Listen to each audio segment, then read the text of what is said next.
All right, hello once again. This is Jeff Scott of Rankin Technical College, and I'm going over this 11-part series from docs.microsoft.com on getting started with ASP.NET MVC 5. And I went through the getting started in the previous lecture, so now I'm going to go over to the adding a controller. All right, and some of this is review, never hurts. MVC is an acronym that stands for Model View Controller.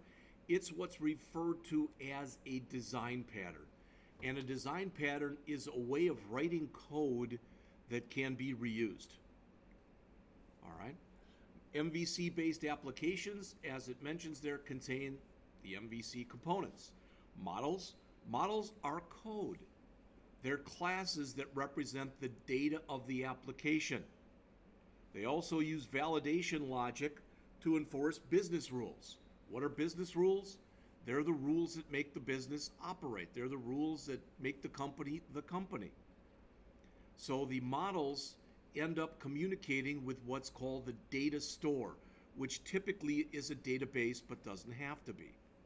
The view or views are the template files that the application uses to dynamically generate HTML responses. So whereas the models represent the implementation, the behind-the-scenes work, the views represent the interface or what the end user sees. Then there's the controllers, and they're basically the intermediary or the go-between the models and the views. Like models, they are classes that handle incoming browser requests. They also retrieve model data and specify the view templates that return a response to the browser. So that, we will have separate, this one is on adding a controller. The next lecture is on adding a view. The one after that is on adding a model. So we'll go through at least that many of them today, or as time allows. So it says we'll be covering all these concepts in this tutorial series and show you how to use them to build an application. Let's begin by creating a controller class. So the steps for doing this are shown right here. In the Solution Explorer, you right-click on the Controllers folder, you click Add, and then Controller. So right-mouse click on here, choose Add, and Controller. All right, so let's just follow the steps as they're shown here. So here's my project, still running from last time. Then stop the run. All right. Let's come through here and let's view this. We'll right mouse click, get them following their steps, add. Well, we could do a new scaffolded item here, but instead I'm going to right mouse click on controllers as they tell us to do on page 2 of the handout. Okay, so I'm going to choose add and then controller. This brings up what's called the Add Scaffold dialog box. I don't know if you've ever heard of scaffolding, all right, but usually when it's applied, you think about scaffolding as a building, for a building, it's kind of a temporary structure that they put up while they're building the main structure kind of behind it. Well, scaffolding is kind of the same thing here. In fact, I was going to see if they had a definition. Let's try wikipedia.org, and we'll bring it up. And if they don't show a good definition, I'm not going to spend much time. Scaffolding, biometrics, instructional scaffolding. Let's just see what we have here. This article is about the temporary framework.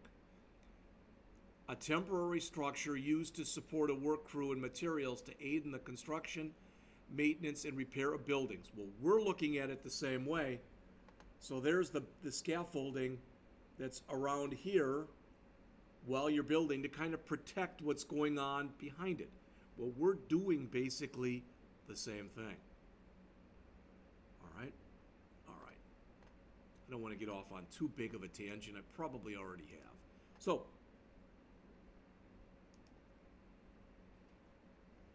we're here at the Add Scaffold dialog box, and we're told that the one that we're supposed to choose here is empty. So if you notice, as it says, it's an empty MVC controller. We could also choose an MVC controller that has actions for reading, updating, deleting, and listing entities. An MVC controller with views using the entity framework. We'll use that one later. A Web 2 API or application program interface 2 empty controller. A Web API 2 controller with actions with entity framework. An API 2 controller with read-write capabilities. So basically we've got three and then the same ones down here. A Web API 2 controller with CRUD actions, create, read, update, and delete. And another one with read-write actions. So we're going to choose empty because that's what we're told to choose. All right, so that's what we've got is the empty selection, and we're going to choose add. Now these go under a very specific naming convention. It has to end with controller. So you notice I've got controller and the word default. The word default here is highlighted so I can change it. Now on the bottom of page 3, they tell us that we're supposed to come in and we're supposed to call this Hello World Controller. I'm going to do that. But I want you to realize that over here, notice what we have. All right? Under controllers, in fact, I'm going to cancel this.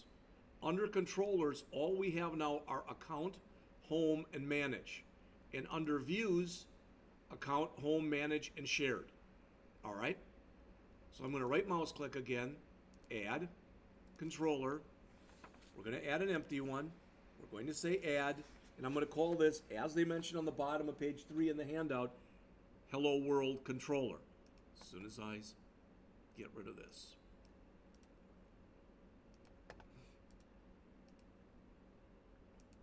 All right, so Hello World, this is case sensitive, Hello World Controller, and I'm clicking add. And you'll notice when it gets done, I now have a Hello World Controller here, and I have a Hello World Controller view right there.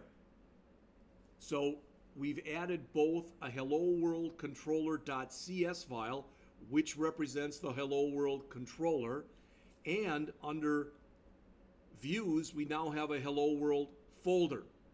The controller is now open, so for lack of better words, this is a blank controller. We can run this right now, but it really won't do anything. So they tell us to come in here and replace the contents here. And the contents they want us to replace are right here. They want us here to return, instead of view, we don't have a view right now that we've actually written, so we will write that later. This is my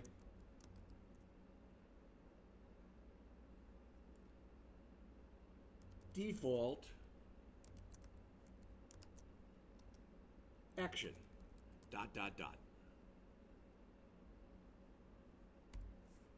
So that's what we have.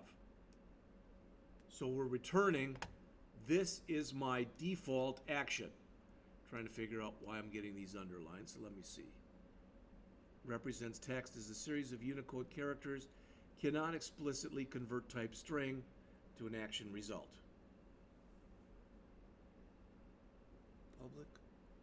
Oh, we don't want action result, we want this to be a string. Okay, boom, it went away. Now, we're going to run this in just a minute, but before we do, we're going to create one more method in here.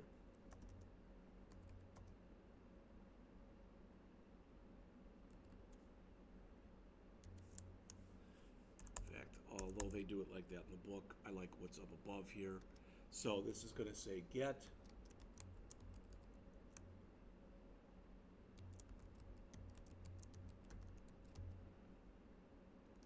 All right, we're going to run this a few times. When we run this and we call the default action, what should come up is, this is my default action. All right, then we're going to run it again a couple of minutes later, and we're going to have here public string welcome. And this time what we're going to do is we're going to return, this is the welcome action method.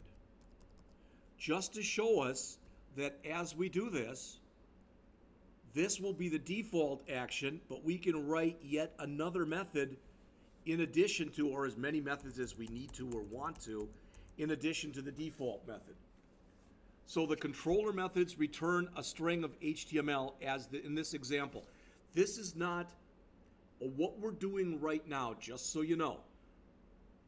This is an MVC or a model view controller program.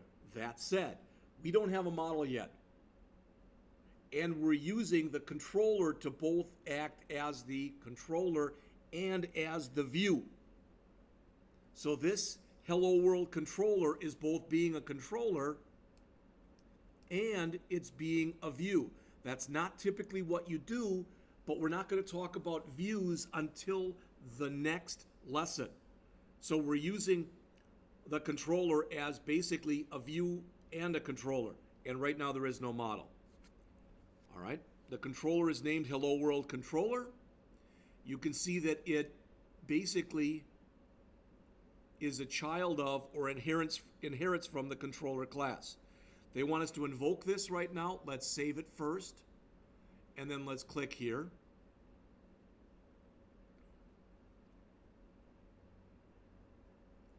All right, now by default, it's going to look exactly like it did before. It's not smart enough to know to run this Hello World thing, so we have to tell it. So if I get to the end right here, and I put in /hello world, and again, it's case sensitive. Notice what runs. This is my default action. If I had to put that in there and put in a little h and a little w and hit enter, well, it looks like it still works. Now, I'm not sure if it's still working or if it's running a cached version. All right, I thought that was case sensitive. I could be wrong. Sure wouldn't be the first time. So here it is. Let's come and put that in there. /hello world. All right, it is working like that too. All right. So by adding the hello world on the end, the page looks just like the screenshot that we see in page 6 of our article, which is also right here. We've gone through all this, and there it is. This is my default action. As mentioned, ASP.NET invokes different controller classes and different actions within them depending on the incoming URL.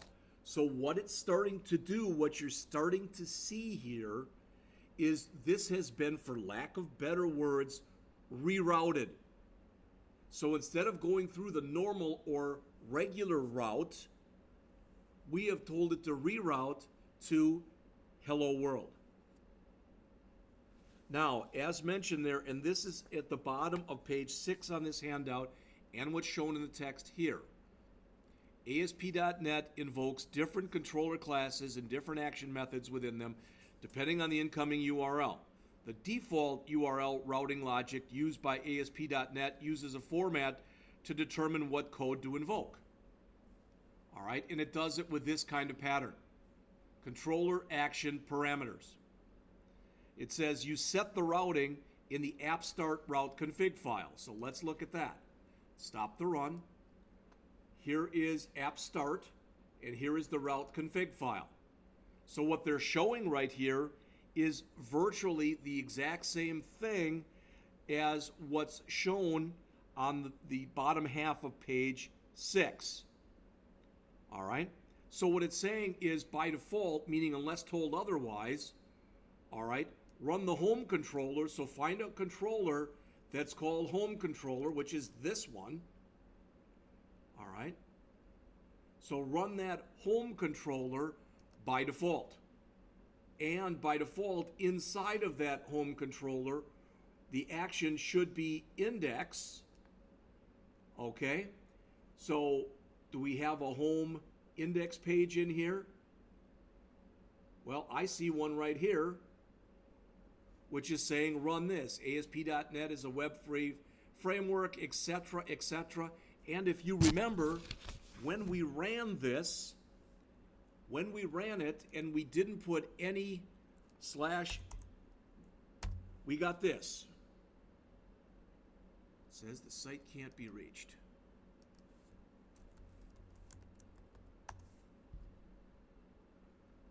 Well, there it is. What is that? That code right there is the same code that you see in our project right here.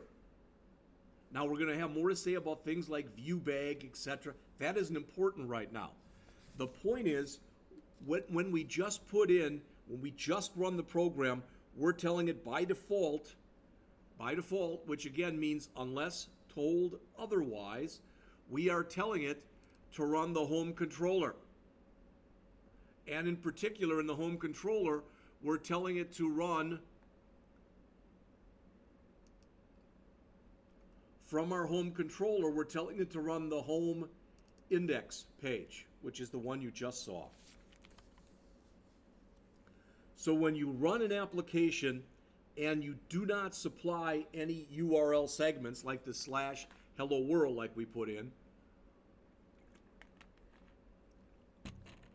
this application, this ASP.NET MVC application, defaults to the home controller and the index action specified in the default section. So the first part of the URL that we ended up putting in when we ran this, so let's run it again. All right, you can see it's running home index. Okay?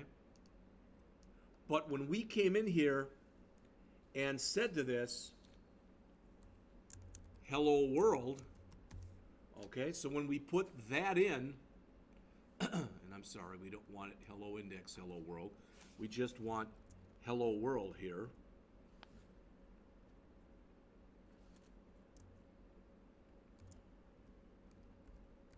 So when we put this in that you see right here, this first part of the URL determines the controller class to execute.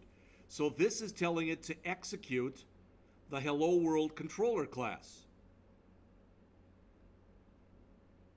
Now, what happens when we do this, as you saw, is this is the default action. Nothing new there. All right, we just saw that. So let's stop the run and let's run it again. Okay, it comes back to our home page and it runs our index. You know that by now. But when I come through here and I say slash hello world slash index, oops, you notice again it says the default action. We didn't have to put in slash index because it defaulted to slash index, because that's the default method that's called on the controller if one is not specified. The last thing that's in there is parameters, and we'll talk about that in a little bit. Now, instead of putting index here, if we put in welcome, notice now it says this is the welcome action method. This means that the welcome method runs and it returns the associated string that you see on the screen. So remember, the default MVC mapping is to go to the controller, then go to what's called the action method, and if we have them and we haven't shown them yet, to show any associated parameters. We'll talk about those in just a moment. So, again, I'm following the steps that are in this article. This is nothing groundbreaking. This is just me explaining a lot of the stuff that's explained in this series of articles. All right, so jumping back into the articles and jumping back into the one that I'm in, I'm now here. And the author says here, and in the article, I'm right here, this is the bottom of page 8, the bottom half. Let's modify the example slightly by adding parameters. So it says you can pass parameter information. So they want us to change welcome, which previously, if we look at welcome in here, if we look at our code for our home controller, sorry, not for our home controller, if we look at the home code for our Hello World controller, welcome right now requires no parameters. But they want us to change this so that it requires 2 parameters. A string where we put in a person's name and an integer value which called num times. And we will default that to 1, meaning if we do not provide this parameter, it will default to do this action 1 time. All right, so it'll have a default value of 1 is a better way to put it. So the code again is using this C# optional parameter feature that you see in blue. Many different programming languages allow for you to pass in default parameters like this.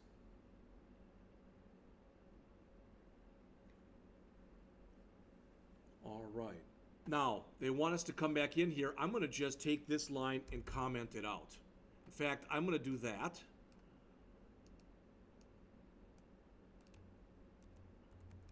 And I'm going to take the original one that I put here and also comment that out. So originally that looked like this. So there's my change. So I'm going to change this now so it says return HTTP utility, and you'll notice the IntelliSense kicks in here. But I don't want server utility, I just want utility. Dot HTML encode, and we want to say hello followed by the name followed by, and I'm going to put this on 2 lines just so that you can read it easier.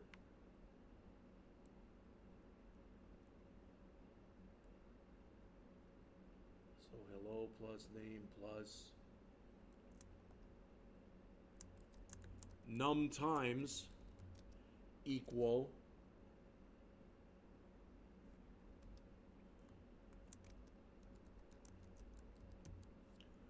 all right. Before we run this, which is what we're going to do momentarily, but before we run it, you'll notice that this uses the HTTP utility HTML code, encode rather, method. What that does is that says this protects us from people entering malicious code. So if somebody went in their URL and instead of entering something like we've seen previously, I'm going to remove this in just a second, but instead of us entering something along the lines of http://localhost/ and then the port number, so this was like 53, this was localhost 53484, it was something like that, /welcome. Now you would think that I would put in here something like, I don't know, like Jeff or whatever. But if I come through here and start entering, for example, HTML in here, and I put in something I shouldn't put in, even worse than that, I enter some script, and I put in some malicious Java script here. So if I do that, if I put in some malicious JavaScript right there, and then I end my tag, what may happen is the system may try to run that. I don't want that to happen. So what will happen is if I put that in, rather than seeing it and running it so it looks like that, the system will instead change this so that it looks like ampersand LT script ampersand GT. These are the HTML encoded versions of a less than tag and a greater than tag. So what I'm telling you is the system is trying to protect itself from possible malicious input. And the author mentions here, if you want more than what I just gave you, you can go and read this, how to protect script exploits in a web application by applying HTML encoding. All right. So now I'm not going to do it exactly the way that they do it here. Okay? In fact, yes, I will. I'm sorry. Yes, I will. So let's save this and let's run it. And I'm on page 9 of the handout. It says, run your application. So again, by default, it's going to run the home index, which is fine. So it's going to give we'll have our Jumbotron here, etc. But I'm going to come over here now and I'm going to say /welcome name equals Jeff ampersand num times equal 4 and hit enter. So that's telling it, and I've got an error there. That's telling it to go over to welcome, and I didn't put the hello world first. That's on me. So hello world. So it was trying to run welcome based off of the home controller, and there is no welcome method there. Okay, now notice it's hello Jeff, num times equal 4. So we told it to go over to the hello world controller and run the welcome method. The welcome method at a minimum was expecting a name in there. Notice if I run it again and I put in name equal Jeff and I don't put in a num times parameter, it puts up the default. And the default in there is 1.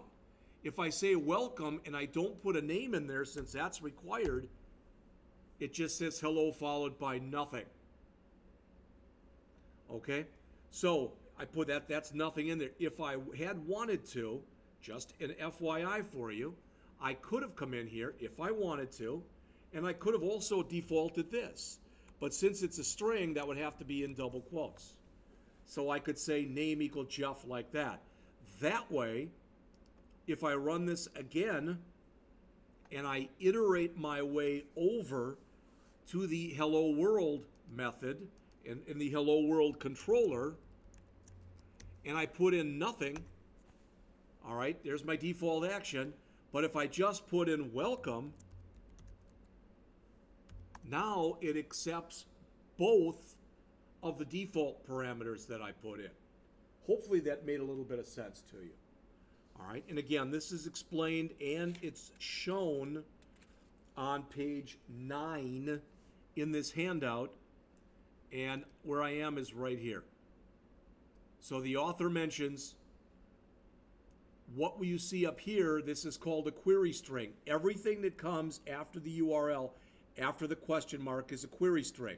There are 2 parameters. One parameter, name equals, so this is a key value pair, and the ampersand means I'm going to start another key value pair.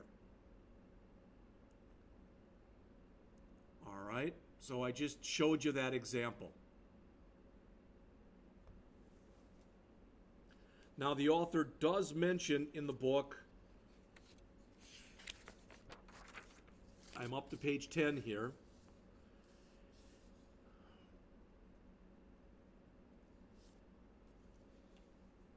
remember, the author had said that if you are not told otherwise, run the home controller and run the index method of the home controller. All right? And any parameters provided are optional. Okay? But now we've rerouted it so that the controller we ran was hello world and the action we ran was welcome, and the parameters we provided were name and num times. Now this showed an example up here of passing these things in the query string right there. All right? And the author says in MVC applications, this is page 11 at the top of the page. In MVC applications, it's more typical to pass in parameters as route data. And they showed an example of doing that right in here.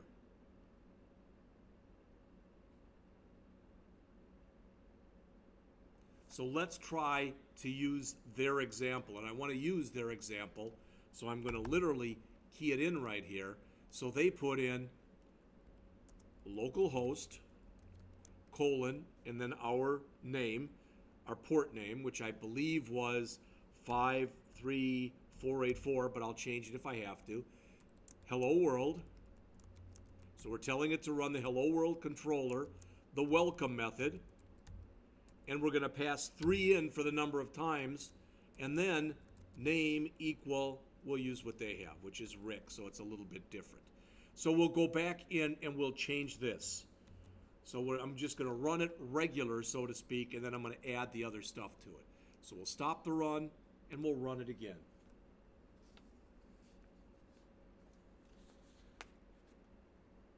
Okay, so I will add this information, okay, and I hit enter, and you notice hello Rick num times equal 1, so it used the default.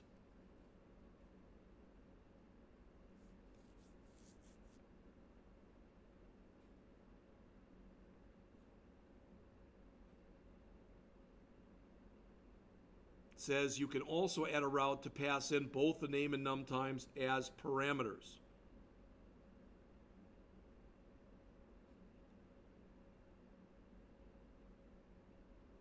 Says you could also add both the name and the num times as parameters as route data in the URL. In the app start route config file, add the hello route. So you saw what happened here, and it doesn't look like it does in the book because I have not gone in and added that hello route. So we will do that right now.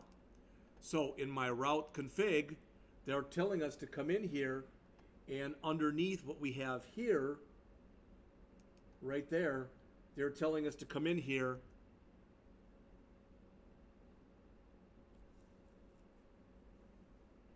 and add, I think I'm putting it in the right place, we're going to find out, routes dot map route paren name hello URL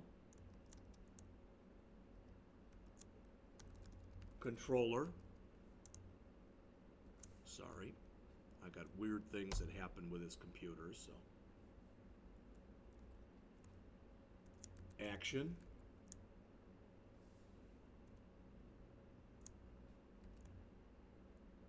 name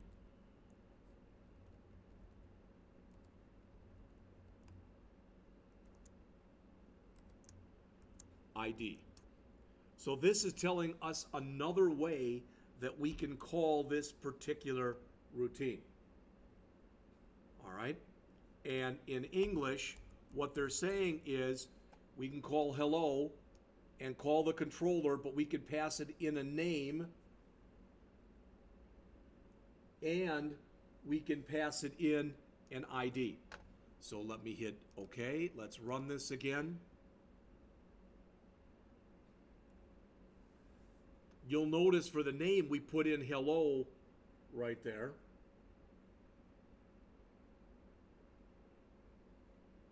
All right, so I'm going to come over here, /hello world /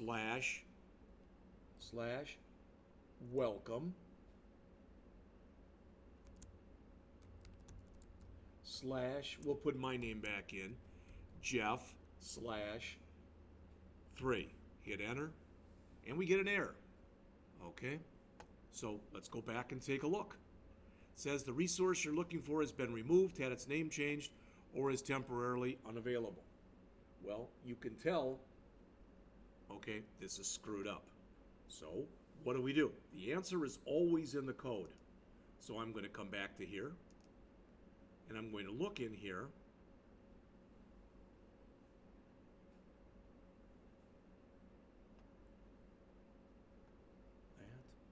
Routes.map_route. I'm wondering if this should have been hello world and that's a misprint in there. I don't know.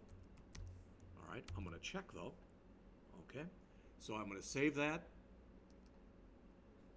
I'm going to run this again.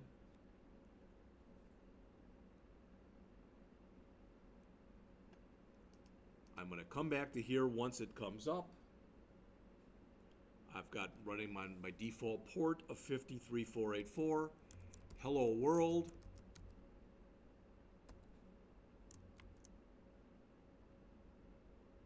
welcome. We'll use what they have, Scott and 3. Still doesn't work.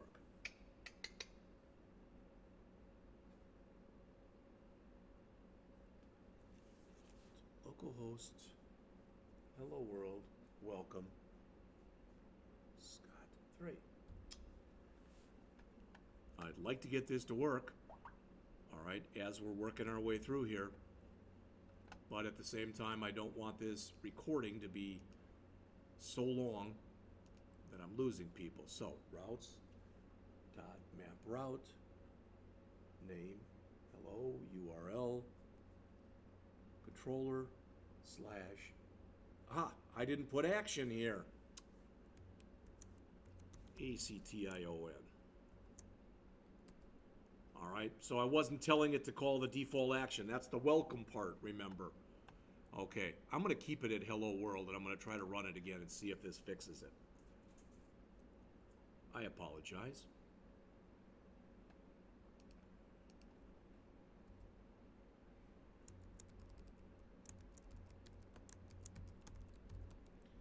And we've got Scott 3. And there it is. Now, does this work? I'm going to stop the run. And does this work if I change that like they have it in the handout to just hello? I don't know why it would unless it's that smart, but we'll check. We're just about finished with this particular video, so thanks for bearing with me. We'll put in here Jeff and 4. So it took it both ways. It took it whether that said hello or whether it said hello world.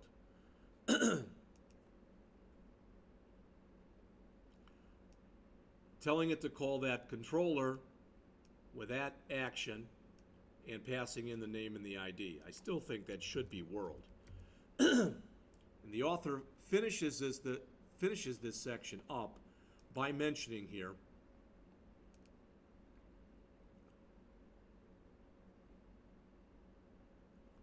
for many MVC applications, the default route works just fine. You'll learn later on in a different article in this tutorial to pass data using what's called the model binder. And you won't have to modify the default route in order to do that. So, as I mentioned to you previously, what we've been doing so far is we have not been using the model at all.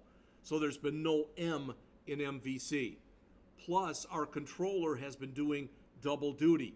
It has been acting both as the viewer or the view and the controller, because the controller is directly returning HTML.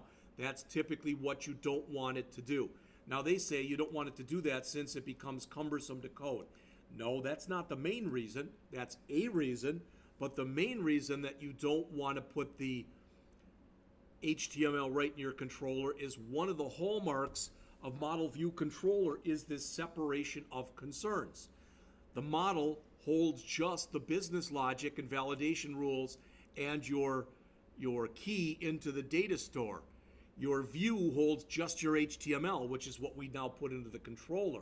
And your controller is just your traffic cop, which takes the HTTP request, routes it over to the model to have it do its thing with the data, gets what's returned from the model, and responds back to the user in time. So in the next set or the next video, we'll use a separate view template file to help generate our HTML response. All right, so I'll be back with that in just a couple moments.